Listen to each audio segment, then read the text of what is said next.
African teams are really finding their feet in the World Cup stage, I must say.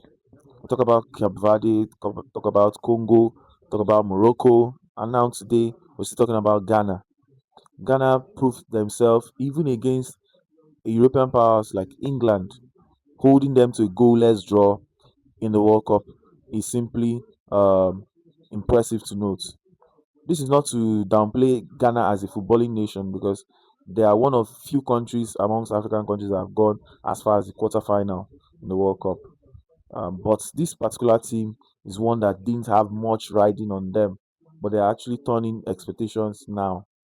I think it's important to point out that this was a stalemate, a tactical stalemate. Both coaches cancelled out each other, and it ended in a nil-nil draw. But particular mentions have to go to Ghana for being able to defend deep for an entirety of 90 minutes. In fact, the first half, England had 80% possession, but they were still not able to break down the Ghanaian defense. And I think that frustrated Jude Bellingham to the extent that during the halftime, he had a bust up with the Ghanaian coach Carlos Queiroz. Um, whether I don't know how that turned out, but it was quite a funny sight to behold, to be sincere. But beyond that, too, I think we need to also look at the fact that England looked a bit lethargic. They looked a bit lacking in, or bereft of ideas on how to break down this team. Although because it's looking like a different team from the team that played against Croatia.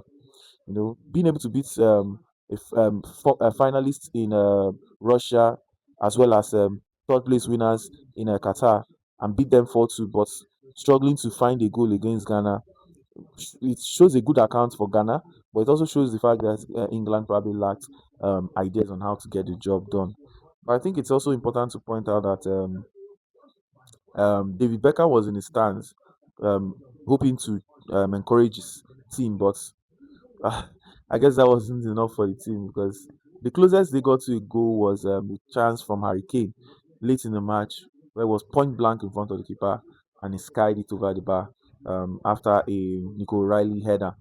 But it just felt like it wasn't their day. And as it is right now, England and Ghana are on 4 points each after winning their first matches. So whatever happens, at least Ghana has done enough to make it to the round of 32. How they make it on from there is what we look to see. So, do you think Ghana would have a deep run in this World Cup, or do you think the round of 32 is the most they will go? I'd like to know your thoughts. Please drop your thoughts in the comment section. Don't forget to drop a like on our video, and we'll see you on the next one.